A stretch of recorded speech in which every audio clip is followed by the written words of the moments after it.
Hi everyone. So today we'll discuss about tongue.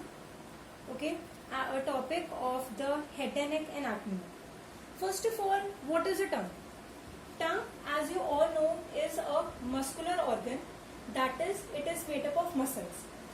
And you know that in the entire human body we have three types of muscles: smooth muscles, skeletal muscles, and lastly the cardiac muscles. Now cardiac, as the name indicates, is exclusively present in the heart wall.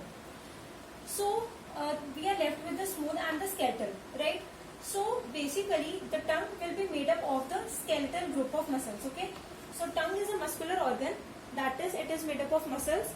And which type of muscles? Skeletal muscles. Okay, and you know that skeletal muscles are the muscles which are striated. They possess cross striations and they are voluntary in nature, that is, their action is under the control of our will. Okay, next, what purposes? First of all, talking about the location of the tongue.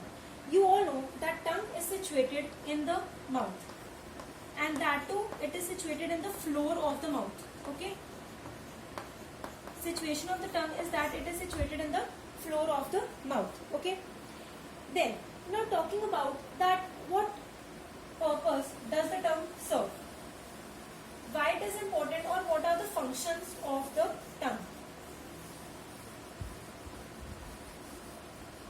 Now see, functions of tongue. First of all, T for tongue, so T for taste. The most important and the basic function of the tongue is that it is involved in the taste perception. Now why it is so? Because the tongue consists of number of taste buds.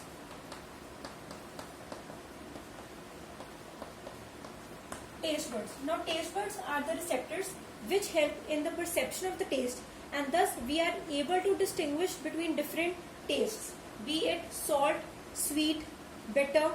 Okay. Then the tongue is also involved in the speech production. It is also involved in the swallowing of the food or the deglutition of the food. Then the tongue is also involved in the cleansing action of the mouth. Now these three functions, that of speech production, swallowing and cleansing, this is the tongue performs these three functions with in association with saliva. Now you know that saliva is an organic fluid, okay, which is present in the oral cavity, and it is produced by three pair of salivary glands. Okay, and saliva helps in the speech production because saliva is a lubricant. Okay, then saliva is also involved in the swallowing of the food. How? Because the saliva mixes because the food gets mixed with the saliva and with the tongue. Okay, on the surface of the tongue, the food gets mixed with the saliva, and thus both the tongue and the saliva are involved in the swallowing or the deglutition of food. And most importantly, saliva is also involved in the cleansing action of food. The reason being is that saliva is mostly watery in nature. Okay, it is watery in nature, means the major proportion in the saliva is that of water, and due to the presence of large amount of water, it produces a flushing action on the teeth, due to which all the debris are washed out from the teeth surface. Okay. Now this was the general introduction about the tongue. Now starting with the topic proper, first I will be discussing with you all about the external features of the tongue. Okay. So first of all, tongue in general has three parts.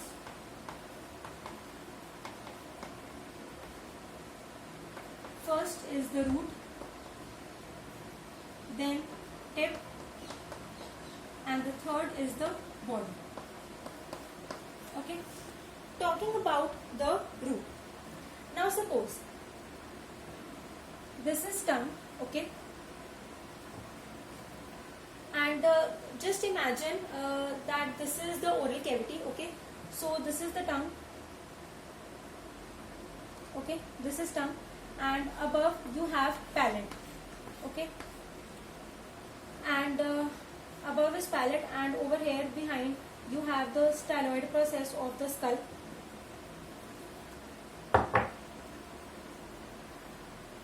Okay, below you have mandible,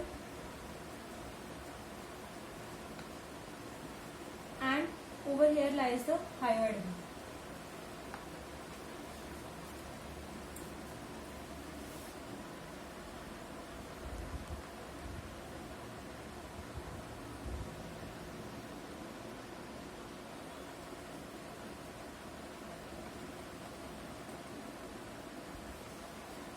Okay, now see, this is tongue, above you have palate, here lies the styloid process, this is the mandible, and this is the hyoid bone. This is one half of the hyoid bone. Actually, the hyoid bone looks like this.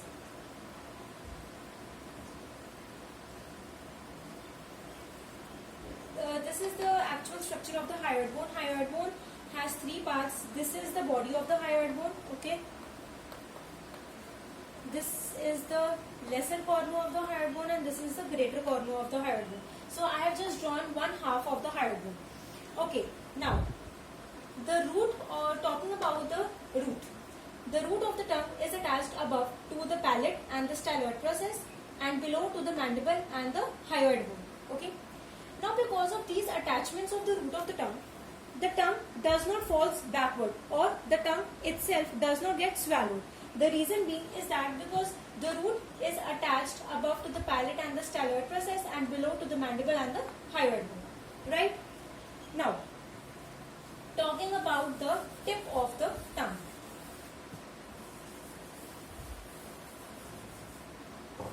Now see, tip. What is the tip? You all know that the tip of the tongue is the anterior free end of the tongue. Now this end of the tongue, which you can see, this one, this is the anterior and this is the free end. Free means that it is not attached with any of the structure. So this is the tip of the tongue on the dorsum of the tongue, while on the inferior aspect of the surface of the tongue, this is the inferior aspect of the surface of the tongue, and this is the tip of the tongue on the inferior aspect. Okay. Now, heading forwards to the body of the tongue.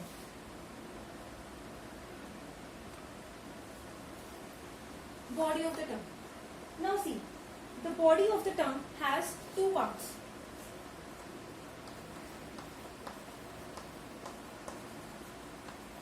The upper part, which is also referred to as the dorsum of the tongue, while other part is the inferior part. Okay. Now see, the body of the tongue has two parts, or the two surfaces, upper surface and the lower surface. Okay. The upper surface is also referred to as the dorsum of the tongue, and it is the curved surface, while the other surface is the inferior surface. So this diagram, which you can see, this diagram is that of the dorsum of the tongue, while this diagram is that of the inferior surface of the tongue. Okay. Okay. Now first of all, we'll discuss about the upper surface of the tongue, or the curved surface of the tongue, or the dorsum of the tongue. Okay.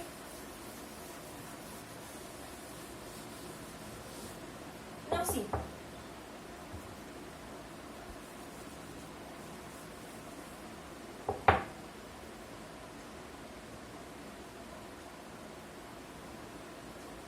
so this figure which you can see, this is the dorsum of the tongue, and the dorsum of the tongue has three parts. Okay.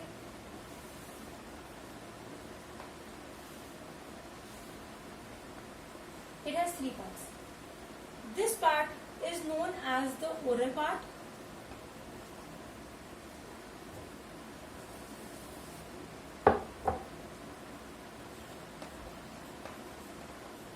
This part of the tongue is known as the oral part, or it is also known as the anterior two-third of the tongue, or it is also known as the papillary part. Okay, papillary part. I'll just tell you why so these names are given. Then this is the second part of the tongue, which is referred to as the pharyngeal part.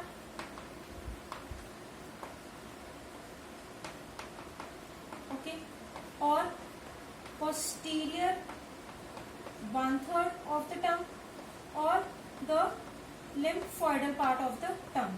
Okay, and lastly this part of the tongue, the third part, this is known as the posterior most part of the tongue. Okay, it is just simply known as the posterior most part of the tongue.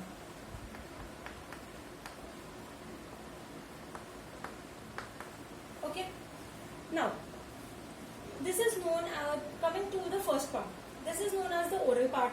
Okay, because it is this part which is visible or which is present in the floor of the mouth.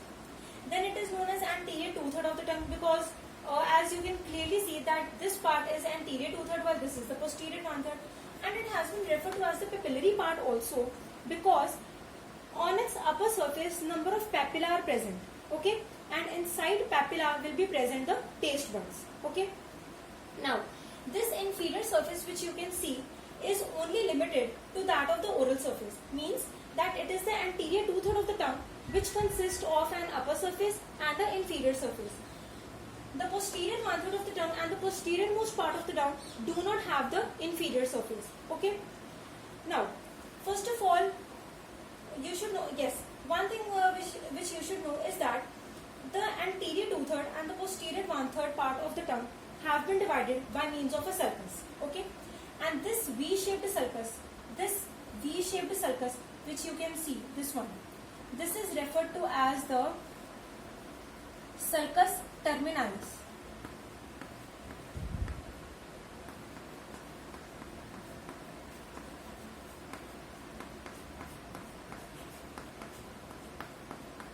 Okay, so it is a sulcus, a V-shaped sulcus, sulcus terminalis, divides the dorsum of the tongue into anterior 2/3 and the posterior 1/3. And this opening which you can see, this one, this is referred to as the foramen cecum. Okay, it is a blind opening, right? Now talking about the oral part first. Now see this oral part, as you can see there is a median furrow. Yes, so first of all on the oral part of the tongue you have a median furrow. Okay, and I have told you that this is also referred to as the papillary part because it has number of papillae. Now in total there are 4 types of papillae which are present on the oral surface of the tongue. Okay, and these papillae are the valate papillae,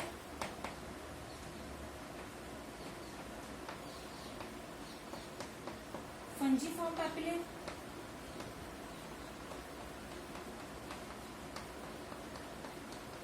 filiform papillae, and lastly you have the foliate papillae. Okay, now discussing about the location of each of these 4 papillae. The valate papillae, also called as the circumvallate papillae, these are the largest papillae and these are 8 to 12 in number, and they lie just exactly in front of this V-shaped sulcus terminalis. So over here are the valate papillae or the circumvallate papillae. Just in front of the sulcus terminalis will lie the valate papillae or the circumvallate papillae. Okay, and remember that these are the largest of all. Okay, means that their size is very much they have a large size. Okay, next, fungiform papillae. Fungiform papillae are those which are present on the tip of the tongue. So this is the tip of the tongue, and over here you will find the fungiform papillae. Okay, then foliate papillae. The important thing to remember about foliate papillae is that these papillae are rudimentary in case of human beings. That is, they are not well developed in case of human beings. Okay, so you'll find these foliate papillae on the sides of the tongue. Okay, so this is the location of the foliate papillae. And now the remaining part of the anterior two-third of the tongue will consist of the filiform papillae. Okay.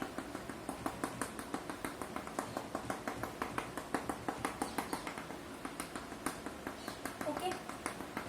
Now, the thing to be remembered over here is that you can very well see that filiform papillae are most numerous, means that their number is very high. But a drawback of these papillae is that they do not contain taste buds. This is very, very important, and you should remember this thing. The only papillae which do not contain taste buds are the filiform papillae. Okay. Once again, recalling all the papillae along with their properties. This is the V-shaped sulcus terminalis. Just in front of V-shaped sulcus terminalis, you have the valiate papillae or the circumvallate papillae. Now, the important characteristic of this papillae is that these are the largest papillae and are 8 to 12 in number. Okay. On the tip of the tongue, you have the fungiform papillae. Okay. On the sides of the tongue, you have foliate papillae, which are rudimentary in case of human beings. And on the remaining part of the anterior two-third of the tongue, filiform papillae are present. Thus, these papillae are most numerous. As from the diagram only, it is very clear to you that these papillae are most numerous, means that they are present in the largest amounts. Okay, but the major drawback is that these papillae do not contain the taste buds. Okay. Now, heading forwards to the posterior 1/3 part of the tongue.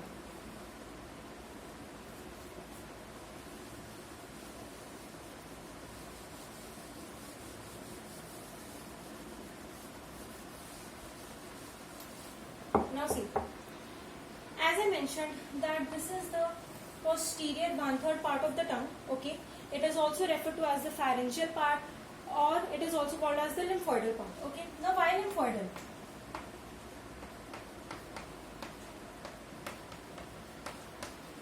The reason being is that this part will not contain any of the papillae. Instead, it consists of number of lymphoid follicles. Okay, it consists of number of lymphoid follicles. Okay, and these lymphoid follicles present on the posterior 1/3 of the part are collectively referred to as the lingual tonsils. Okay, and talking about its location, this posterior 1/3 part, as you can clearly see, is situated just behind the V-shaped sulcus terminalis. Okay. Now, heading forwards to the posterior-most part of the tongue. Now, this posterior-most part of the tongue, this is the posterior-most part of the tongue, and behind this will lie the epiglottis. So, this posterior-most part of the tongue is situated, it is connected with the epiglottis by means of two types of fold. Okay, you have two types of fold. Okay, one fold from the diagram which you can see, it is medial in location. This is the median fold, and you have two lateral folds, one this and other this. Okay, so thus these folds are termed as the median and lateral glossoepiglottic folds.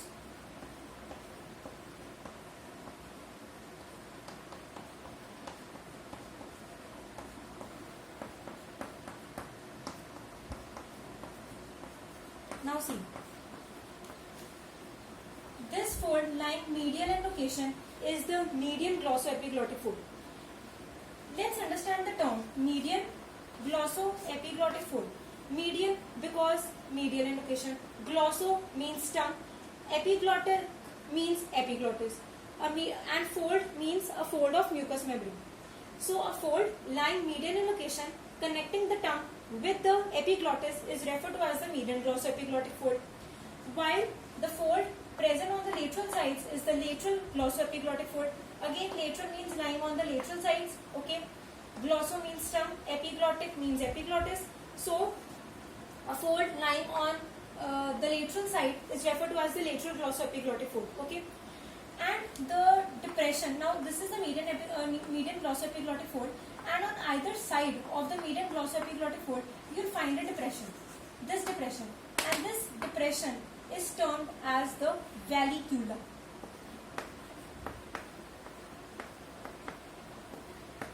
Okay, this depression is termed as the vallicula. Okay, now one thing which I would like to tell you over here is that in the cerebellum also you have vallicula.